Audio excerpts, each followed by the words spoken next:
shalom, queridos, muito bom dia. Seja bem-vindo ao nosso Café com Jesus de hoje, amém?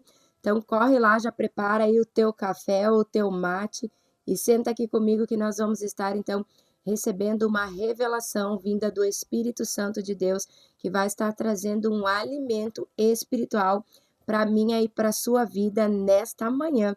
Então, eu quero agora convidar você para nós estarmos orando antes de iniciar.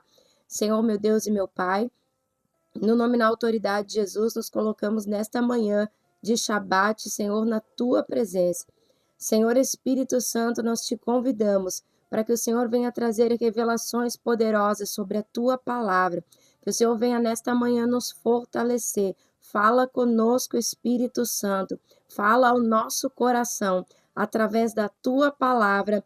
Em nome de Jesus. Amém. Amém, queridos, glória a Deus. Então, nós estamos aqui meditando, no livro de Josué, e eu quero continuar essa meditação de hoje com você, então. Josué capítulo 8, que vai dizer assim: O Senhor Deus disse a Josué: Não tenha medo, seja corajoso, marche com todos os soldados contra a cidade de Ai. Eu farei com que vocês derrotem o rei de lá. O povo de Ai, a sua cidade e as suas terras serão de vocês. Olha o que Deus está dizendo aqui, Josué. Não tenha medo, seja forte, seja corajoso, porque agora eu vou entregar a cidade de Ai nas tuas mãos. Amém? Quando nós olhamos ontem para o capítulo de número 7, queridos, nós vamos ver ali claramente aonde o capítulo de número 7 vai falar de uma derrota, onde os israelitas vão para conquistar a mesma cidade, a cidade de Ai. Mas o que acontece é que eles saem de lá fugidos, humilhados e derrotados. Então nós vamos ver que a derrota, a destruição, a humilhação, a vergonha e a morte, que nós falamos ontem, ela está ligada diretamente à desobediência. Então no capítulo 7, o povo desobedeceu, acabou trazendo de Jericó algumas coisas que não era para trazer, e Deus acaba o quê? Deus acaba se afastando do povo. Deus acaba permitindo a derrota do povo contra a cidade de Ai. E o que acontece? Josué vai e conserta o erro. Eles pedem perdão, consertam o erro diante de Deus, fazendo aquilo que Deus havia mandado fazer. Quando eles vão tirar Acã e vão ali então matar toda a família de Acã e vão queimar junto as coisas que Acã trouxe, que Deus havia dito, enfim, que não era para ter trazido nada daquela cidade. Mas então Ai derrotou os israelitas. Mas agora, depois que houve um arrependimento, depois que houve um conserto, agora no capítulo 8, Deus está dando a chance de um recomeço. Então eu falo com você que talvez tenha passado por algumas derrotas em algumas áreas da sua vida e que talvez você tenha ficado paralisado, tenha desistido, ou tenha até mesmo achado que Deus não está mais com você, que Deus se esqueceu de você, porque eu recebo muitas mensagens assim, pastora, eu estou achando que Deus se esqueceu de nós. Deus, então, ele está falando hoje com você, essa mensagem é para você. Não pare, há tempo de recomeçar, mas daqui para frente, você precisa fazer de uma maneira correta, segundo a vontade de Deus. Quando eu olho para o capítulo 7, eu vou observar que essa derrota me ensina algumas lições que eu posso, na minha vida hoje, colocar essas lições para que eu nunca venha cometê-los. Eu pego os erros do capítulo 7 e vou aplicar esses erros na minha vida, mas na forma de acertos. O que eles erraram, eu não pratico. Eu sei que eu não devo praticar porque vai me levar à derrota, mas o que eles acertaram, eu posso então aplicar na minha vida para que eu também venha ter esse êxito e possa também conquistar as promessas de Deus. No capítulo 7 inicia dizendo que Josué manda alguns homens de Israel espiarem a cidade de Ai. E quando eles vão lá espiar a cidade de Ai, eles vão voltar com uma notícia para Josué, os homens, os espiãs. E eles vão dizer assim, Josué, não precisa mandar muita gente, manda poucos soldados, porque Ai é uma cidade pequena e lá não tem muita gente. O que Josué fez? Josué foi e mandou poucos homens, e lá foram destruídos. e lá foram derrotados e fugiram envergonhados. Então presta bem atenção nessa chave. Josué não pede a direção de Deus. Josué não espera o comando de Deus. Josué não espera a estratégia de Deus, a direção de Deus para a conquista de Ai. E é ali que é um dos erros que Josué vai cometer. Quando nós entramos no capítulo 8, nós vamos ver claramente Deus dando a direção. Por que que Deus se cala no capítulo 7 e volta a falar depois? Então Deus ele se cala por causa do pecado. No capítulo 7, Deus podia ter orientado, Josué podia, mas Josué foi sozinho, ele também não pediu orientação de Deus, e ele foi, e ele mesmo montou uma estratégia para derrotar a cidade. Ouviu a voz dos soldados, ouviu a voz dos espiãs que voltaram de lá, ouviu o conselho deles que disseram que não mande muita gente, lá tem pouca gente, ele ouviu o conselho deles e simplesmente ele foi e enviou esses homens e houve derrota. Então, muitas vezes, queridos, o que está nos faltando, aonde nós estamos pecando, aonde nós estamos errando, que não estamos tendo êxito, não estamos tendo a vitória, mas a gente está sempre retrocedendo da batalha, está voltando envergonhado, desculpa, está voltando pisado, né? Muitas vezes é porque nós não estamos pedindo a direção de Deus. Nós não estamos aguardando a direção de Deus. Não estamos esperando a estratégia, queridos, vem sempre da parte de Deus. A estratégia tem que vir dele, porque o Senhor, ele conhece, ele sabe o que tem lá naquela terra. Ele sabe o que tem por trás daquilo que você está vivendo. Ele sabe quem está lutando contra você. Ele sabe que tipo de força esse mal que está lutando contra você tem. Ele sabe qual é a estratégia do mal. Como eu disse, hoje lutamos contra hostes espirituais. Então Deus, ele conhece o diabo, ele sabe qual é a arma que ele vai vir contra você. Deus, ele sabe o que o diabo pode tentar tocar na sua vida para tentar destruir você. Aí ele vai nos dar uma estratégia certeira, vai dizer, ore dessa forma, se posicione dessa forma, tome essa direção, agora pare, agora não é o seu tempo, agora é momento de você avançar. Então Deus, ele vai nos dar toda a estratégia antes de entrar no campo de batalha. Então, por isso que nós temos que dar ouvidos a Deus e não às vozes que estão à nossa volta.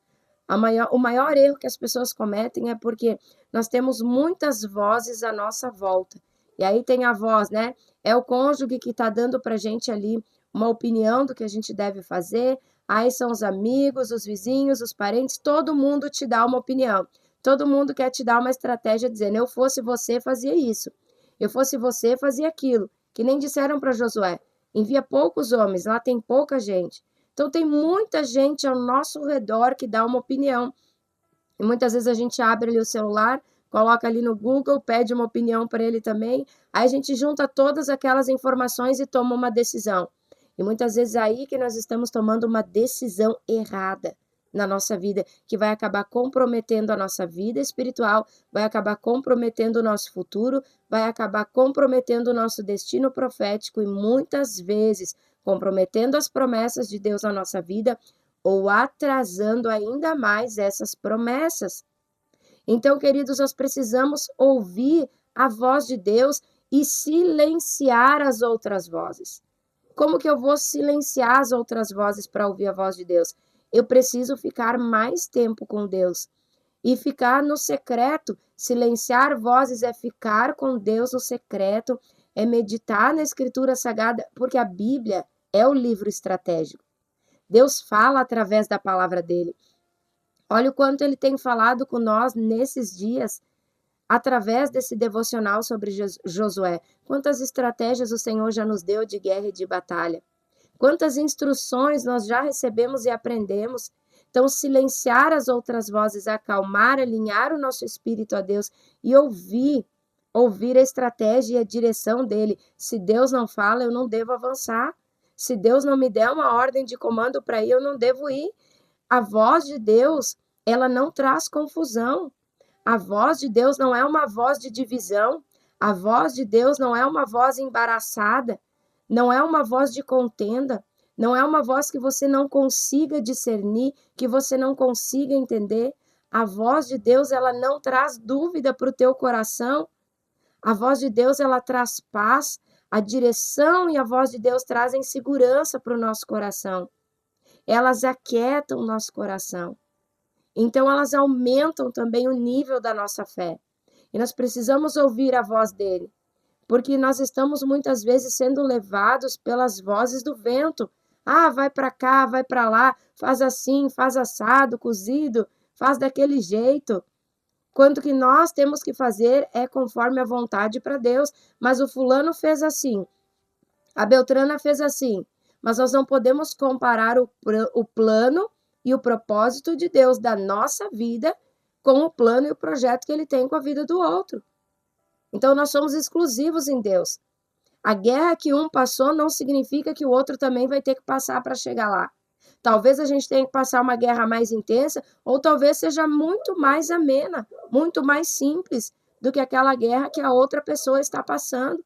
Então, a gente não pode nos comparar dentro de um campo de guerra, dentro de uma área de conquista, porque nós somos exclusivos em Deus. Então, nós temos que buscar o nosso propósito em Deus. Aquilo que Deus tem para mim não é o mesmo que Deus tem para o outro. Então, essa é a estratégia. Aqui no 7, Josué não busca, Deus se calou, Deus não falou. Por quê? Por causa do pecado. Quando tem pecado, a gente não consegue ouvir a voz de Deus. O pecado, ele mascara a voz de Deus. O pecado, ele esconde a voz de Deus. Deus até pode tentar falar, mas a gente não consegue absorver, porque o pecado, Deus não contende no pecado. Deus não habita com o pecado. Então, Deus ele só passa a falar no capítulo 7, quando Josué pede para Deus, desesperado, aonde nós erramos, o que está acontecendo, por que nós perdemos a batalha. Aí Deus ele fala o que está acontecendo. Agora, quando há um conserto no capítulo 8, Deus está dizendo, agora vocês podem recomeçar. Então, olha o coração de Deus. Imagina você, a gente que é pai, mãe, como dói o nosso coração quando um filho desobedece, né? Quando a gente passa, assim, por algo difícil na nossa vida, onde as pessoas nos rejeitam ali, eles rejeitaram a instrução de Deus. Quando as pessoas nos entristecem, então Deus ele foi entristecido o coração dele, e mesmo assim ele perdoou. Logo que o povo vai e reconhece o erro, é como se Deus tivesse esquecido e voltou, zerou a aliança deles com Deus. Como se nada tivesse acontecido, porque a ingratidão, queridos, é algo que dói muito no nosso coração. Quando a gente faz tantas coisas pelas pessoas e elas são tão ingratas, e a ingratidão, ela entra como uma ferida muitas vezes no nosso coração. E por isso que a Bíblia fala que nós devemos logo liberar esse perdão. E eu olho aqui e vejo assim, o amor de Deus é tão grande, que ele passa por cima de tudo isso, ele zera tudo, ele apaga tudo, volta, tá com o povo e diz, aqui vocês foram humilhados em Ai vocês foram pisados, pega essa chave agora, em Ai vocês saíram correndo, foram vencidos, e ali a conversa que tá sobre vocês é que o povo de Ai correu com o povo de Deus, que o povo de Ai é mais forte que o povo de Deus, mas agora eu vou exaltar vocês perante os seus inimigos. Agora, aonde vocês foram humilhados, vocês serão exaltados. Pega essa palavra profética para você. Aonde vocês saíram correndo, fugindo com medo, eu vou levantar vocês como gigantes e valentes nessa terra. Vocês vão para essa guerra e vocês serão invencíveis nela. A notícia que antes foi de morte e destruição, quando vocês foram vencidos lá, agora eu estou mudando. A notícia será que o povo de Israel teve vitória sobre o povo de Ai, porque Deus, o Senhor, estava com eles, e o povo de Israel é invencível na batalha. Deus não deixa o povo dele cair. Deus não vai deixar você ser humilhado. Deus não vai deixar a sua casa continuar sendo caluniada. Deus não vai te deixar passar vergonha diante dos teus. O Senhor vai te honrar, meu querido. Talvez você tenha errado no capítulo 7. Talvez no capítulo 7 você tenha pecado e por causa disso a sua vida caiu em ruína. Por causa disso você foi mal falado, mal falada. Por causa disso falaram da sua índole. Você sente até vergonha, às vezes, de sair, de estar no meio das pessoas, tem vergonha do teu passado, dos erros que você cometeu, mas o Senhor manda dizer para você: esteja pronto para recomeçar. É tempo de sair daquele lugar de dor. É tempo de sair daquele lugar da lembrança, da tristeza, daquilo que se perdeu. É tempo de sair dessa culpa do erro que foi cometido no passado. Eu, Senhor, estou te dando uma nova chance. Eu vejo uma chave. Eu vejo uma chave na mão de alguém. O Senhor está dizendo: eu estou te dando uma nova chance. Coloca uma chave na tua mão para que você possa recomeçar abrindo portas na sua vida, para que você possa agora recomeçar. Deus dá uma oportunidade e que você não venha mais cometer os erros que cometeu no capítulo 7, mas que no capítulo 8 você venha dar ouvidos a uma única voz, a voz de Deus, a voz do Espírito Santo de Deus. No capítulo 7 nós vemos que a desobediência trouxe morte, estagnação, trouxe derrota, trouxe humilhação, trouxe tristeza, com um monte de outras coisas que acompanharam tudo isso. Mas nós vamos ver no capítulo 8 que a obediência, ela traz a vitória, ela traz a proteção de Deus, ela traz o descanso, ela traz a paz, ela traz tudo aquilo, todas as promessas vêm junto com a obediência. Promessa está ligada à obediência. Então, a obediência vai destravar você. A obediência vai te entregar chaves poderosas, portas que vão abrir, portas poderosas que nós estamos tanto tempo esperando e lutando para que essas portas sejam abertas. Então, que nós possamos ouvir essa voz de Deus e obedecer a Deus. Então, queridos, Deus ele sempre está disposto a nos honrar diante dos nossos inimigos, mas nós precisamos permanecer nele e precisamos estar prontos para enfrentar novamente, talvez a mesma luta que nos derrotou antes, mas enfrentar ela agora. E agora que houve conserto, o Senhor diz para Josué: não tenha medo, tenha coragem, marcha. Marcha, porque agora é um novo tempo. Ah, Senhor, mas a primeira vez que eu casei já deu tudo errado, e agora, Senhor, será que eu vou conseguir casar? O Senhor está dizendo: marcha, não tenha medo, porque agora é um novo tempo, agora eu estou com vocês. Agora vai ser tudo diferente, porque você está debaixo da proteção de Deus, porque você está agora aliançado novamente com Deus. No 7, o pecado traz quebra de aliança. Mas no 8, há já um conserto dessa aliança, então não tenha medo. Você não vai mais viver a derrota que você viveu no passado. Você não vai mais passar pela vergonha nem pela humilhação. Siga em frente, porque Deus vai entregar os teus inimigos nas tuas mãos, eles serão derrotados. Há um novo tempo sobre a sua vida, um tempo de vitória, um tempo onde você vai comemorar a vitória dentro dessa batalha. No final da batalha, quando houve a vitória que Josué e o povo de Israel venceu a cidade de Ai, a Bíblia diz que ele levanta ali um holocausto a Deus, arruma as pedras e vai queimar ali um incenso e um sacrifício diante de Deus de adoração. E agora Josué vai ler os 10 mandamentos que Moisés havia trazido, que contém as maldições e que contém as bênçãos também. Então, Josué está honrando aquilo que Deus disse lá no início, no capítulo 1. Fale desse livro da lei e não se desvie dele, nem para a direita e nem para a esquerda. Então, Josué aqui, ele está fazendo tudo aquilo que Deus havia mandado ele fazer. Então, não se esqueça da lei de Deus. Não se esqueça dos mandamentos do Senhor. Não se esqueça de estar sempre meditando nessa palavra de Deus, para que nós possamos estar com o nosso espírito, alma, mente e coração alinhados com uma única verdade. E essa verdade está na palavra do Senhor Jesus, que nós possamos vencer tudo isso. Se dê uma chance para recomeçar. Acredite em você mesmo e acredite também na palavra de Deus. Acredita no teu potencial. E aonde o teu potencial talvez não consiga alcançar, tenha fé e coragem, porque é ali que Deus vai agir. É ali que Deus vai fazer. Muitas vezes nós entramos numa guerra, numa batalha que não são nossas. O problema do fracasso é que muitas vezes nós estamos fazendo algo que Deus não nos pediu para fazer. Estamos fazendo algo de maneira errada. A cidade de Ai era deles. Deus disse que ia dar essa conquista dessa terra para eles. Mas o problema foi a maneira com que essa batalha foi conduzida, de uma maneira errada. Começou já sem direção de Deus, começou de uma forma errada, começou com pecado no meio. E tudo aquilo que você começa errado, depois você vai ter que voltar para consertar, porque se continuar nesse erro vai causar destruição. Lá na frente vai paralisar você. Então, o que a gente precisa entender é que precisa consertar as coisas antes de começar. Se você está começando algo, seu próprio negócio, sua empresa, e já tem alguma coisa errada, pare enquanto é tempo. Pare antes que aconteça a morte, pare antes que aconteça a destruição, pare antes que você seja derrotado. Conserta primeiro e vem, começa de novo com a direção de Deus.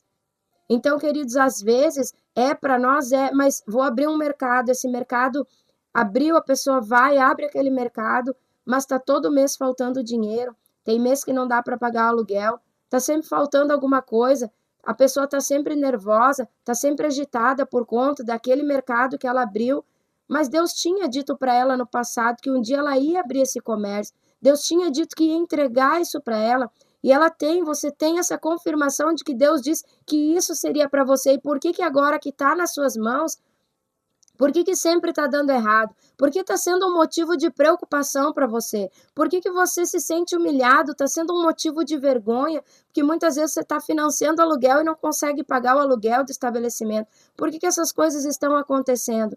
Porque muitas vezes a gente avançou antes do sinal de Deus.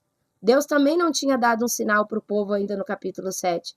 Às vezes a gente é nosso, mas é no tempo de Deus. É na estratégia de Deus. E às vezes a gente quer dar aquele nosso jeitinho brasileiro, né? Vamos fazer do nosso jeito, ou como dizem por aí, a gente coloca a carroça na frente dos bois. E o que vai acontecer? Não vai andar. Não vai andar porque é o contrário do que era para acontecer. Então a gente está com o espírito agitado, a gente está ansioso. Deus disse que eu vou ter esse comércio, eu já vou lá, vou alugar, vou começar, vou fazer. E as coisas não são assim. Então nós precisamos esperar, tem o tempo de Deus e tem a direção de Deus para que a gente venha viver. E por que tem o tempo? O tempo, queridos, é porque Deus está nos preparando para viver o propósito dele, aquilo que ele tem para nós. Então, muitas vezes, se Deus nos entregar algo tão glorioso hoje, Deus entrega para você uma empresa nas suas mãos, você não tem maturidade suficiente para conseguir guiar essa empresa, amanhã depois você vai falir. Amanhã depois você vai quebrar, vai perder tudo aquilo que você investiu e você vai andar por aí fracassado, triste, desanimado e com medo.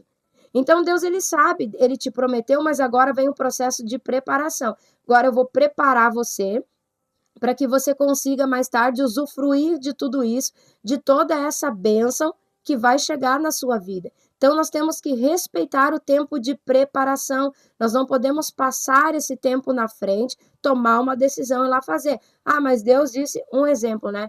Deus disse que eu vou ser pastor. Então, eu já vou lá e já vou alugar uma igreja e vou iniciar uma igreja. Você nem foi preparado ainda, né? Nem passou pelo processo de Deus ainda. E aí vai lá, abre uma igreja, amanhã depois está passando vergonha porque teve que fechar as portas da igreja porque não deu certo. Então, tudo tem um tempo exato. Por que muitas vezes demora? O povo burlou o tempo de Deus, foi sem a direção de Deus, houve morte. Então, para que não venha haver muitas vezes até mesmo morte espiritual, porque daí a gente faz uma coisa errada sem a direção e depois quem a gente culpa? A gente culpa a Deus. Então esse mercado que Deus falou que era para mim, não era para mim, pastora, era para você, mas não era para ser do jeito que você fez para iniciar. Não era para ser no seu tempo e a maneira com que você fez está errada. A maneira com que você se posicionou muitas vezes está errada. Não é que o negócio não era para ser. Muitas vezes ele está no plano de Deus, ele é um projeto de Deus para a sua vida, mas a maneira que foi iniciada é uma maneira que não era para ter sido desse jeito. Deus tinha uma outra estratégia, era de um outro jeito, e quando que eu reconheço que não era para ter sido desse jeito? Quando isso está trazendo peso, está trazendo muito peso, está trazendo muita luta, é o que a gente falou aqui, a humilhação, a gente vê que Deus não está presente, é muita humilhação, é muita vergonha, a gente já não aguenta mais, a gente não suporta, tem peso, já está dando problema na família por causa disso, você já está descontrolado, você não dorme mais, já não tem mais paz com aquilo está incomodando você, está te tirando do sério, está te deixando estressado, a ponto de você estar descontando na sua família, você não consegue mais dormir, então significa que você precisa parar urgentemente para analisar qual é a vontade de Deus para a sua vida, silenciar as outras vozes e buscar ouvir somente a voz de Deus. Mas, pastora, quando é de Deus, não tem luta também? Quando é de Deus, tem luta, mas é uma luta diferente. É uma luta que hoje você está cansado, afadigado, que você diz, nossa, hoje eu estou muito cansado, hoje tá pesado hoje, eu preciso deitar, dormir um pouco, comer bem, e aí você vai, deita, dorme, amanhã já levanta renovado. Amanhã você já está pensando diferente, amanhã o teu coração está cheio de esperança, está cheio de fé, então é uma luta diferente, é uma luta que vem, mas não rouba a esperança. É uma luta que vem, mas dentro dela você tem a certeza de que está no propósito certo e que essa luta é algo das trevas para tentar paralisar você. Não é um sinal de que tem algo errado. Então é uma luta diferente. O cansaço vem, mas logo vem o renovo e ela traz paz. Queridos, no meio da luta nós temos paz. No meio da batalha nós temos paz. Mas e a preocupação? Sim, um pouquinho de preocupação, mas mesmo naquela aparente preocupação, né, no nosso espírito, lá no fundo tem uma paz que reina. A gente não perde a noite de sono, a gente continua dormindo, lá no fundo a gente não tem desesperança, a gente não entra em desespero, lá no fundo a gente tem uma paz, que é a segurança de que Deus está conosco e a gente está no caminho certo. Amém? Eu quero estar orando agora com você, quero estar orando agora para abençoar o seu dia, o seu Shabat hoje, amém? Fecha os teus olhos e vamos estar orando. Senhor, meu Deus e meu Pai, no nome e na autoridade de Jesus, nós nos colocamos, Senhor, na tua gloriosa presença e queremos entregar esse dia, Senhor, diante do teu altar, um dia de Shabat, Pai, aonde nós adentramos nesse portal da tua presença, da presença do grande Yahvé. Senhor, eu coloco a vida de cada um nas tuas mãos, Pai. Em nome de Jesus, Senhor, e tudo aquilo que eles estão passando, toda a batalha, toda a luta espiritual também que eles têm vivido, que o Senhor esteja com eles consolando, exortando, trazendo direções, mostrando a direção através também de sinais. Fala com o teu povo, Senhor, fala com aqueles que têm clamado por ti, fala com aqueles, Senhor, que têm buscado respostas diante do teu altar, fala com aqueles que estão desesperados, fala e exorta aqueles que estão numa direção errada, Senhor, para que eles possam voltar atrás e possam recomeçar. Senhor, derrama espírito de ousadia sobre a vida deles, espírito de coragem, de braveza, Senhor Deus, para que eles possam se levantar desse lugar de desânimo, que eles possam sair, Senhor Deus, desse lugar, Espírito Santo, de culpa, desse lugar de dor, de tristeza, da lembrança da derrota do passado, daquilo que eles viveram que muitas vezes tem aprisionado, Senhor, a nossa alma. Aquilo que nós vivemos no passado, Senhor, muitas vezes tem nos mantido pessoas num cativeiro de dor, num cativeiro de arrependimento, Senhor, que eles muitas vezes não conseguem perdoar a si mesmo do erro que cometeram. Mas, Senhor, que nesse momento um bálsamo de cura seja derramado sobre esta vida, um bálsamo de cura seja derramado sobre esta casa, para que essas pessoas possam se levantar e ter coragem, Senhor Deus, de se dar uma nova oportunidade para seguirem em frente, para recomeçarem as suas vidas, Pai, e que eles possam viver o novo de Deus, que a presença do grande Yahvé esteja sobre eles. Pai, eu peço nesse dia de hoje, Tu és o nosso defensor, protetor, nós confiamos a nossa vida, a nossa casa, a nossa família em Ti. Livra-nos de perigos escondidos e doenças mortais. Cobre-nos com as Tuas asas, porque nela nós estamos seguros. Senhor, protege-nos com o Teu escudo. Senhor, que nós não teremos medo, que nem assaltos durante o dia, nem peste que se espalha na escuridão, nem males que matam ao meio-dia possam tocar na nossa vida, na nossa casa e na nossa descendência. Ainda que 1000 pessoas sejam mortas ao nosso lado, 10.000 ao nosso redor, nós não sofreremos nada. O Senhor castigará os maus que se levantam contra nós, porque o Senhor é o nosso protetor, o Senhor é o nosso defensor e nenhum desastre nos acontecerá. A violência não chegará nem perto da nossa casa. Senhor, envia os teus anjos para nos guardar, envia-os para nos proteger onde quer que nós fomos, que eles possam nos segurar com as suas mãos, para que nem mesmo os nossos pés sejam feridos. Pai amado e Pai querido, salva aqueles que te amam, protege os que conhecem que tu és Deus, o Senhor. Quando te chamarem, quando clamarem, responde do céu, Senhor. Esteja conosco na hora da aflição, na hora da dificuldade, na hora da luta, na hora da batalha, na hora da adversidade, Senhor. Livra-nos e faça com que nós sejamos respeitados nessa terra. Traz um tempo de honra sobre a nossa vida. Tira o tempo da desonra, tira o tempo da vergonha, tira o tempo da humilhação, tira o tempo da dor, tira o tempo da tristeza, tira a lembrança, arranca pela raiz tudo isso, Senhor. E traz um novo tempo de honra, um tempo onde o Senhor vai nos colocar como cabeça e não cauda, Senhor. Um tempo que o Senhor vai nos exaltar perante os nossos inimigos. Um tempo em que nós seremos respeitados diante daqueles que um dia, Senhor, não nos reconheceram como servos de Deus, diante daqueles que um dia, Senhor Deus, nos caluniaram e nos humilharam. Que venha um novo tempo sobre cada vida, Senhor. Dá-nos vida longa, Pai, e coloca sobre nós as tuas armaduras, o capacete da salvação, a couraça da justiça, o cinto da verdade, as botas do evangelho da paz, a espada e o escudo. Blinda a nossa armadura no sangue do Cordeiro de Cristo e no fogo do teu Espírito, para que no dia mau nós possamos estar revestidos e empoderados por ti, Senhor. Para que essa batalha não venha nos destruir, para que essa batalha, Senhor, não venha causar dano nenhum na vida dos teus filhos. Assim, Pai, eu os abençoo e peço, visita cada um que está enfermo com cura, visita aqueles que precisam ser libertos com libertação, visita aqueles que pedem por um renovo e renova o Senhor. Traz cura, traz restauração para esta casa e para essa família. Em nome de Deus Pai, Deus Filho e Deus Espírito Santo. Amém, amém, queridos. Que Deus te abençoe poderosamente em nome de Jesus. Até amanhã de manhã, às 9 horas da manhã.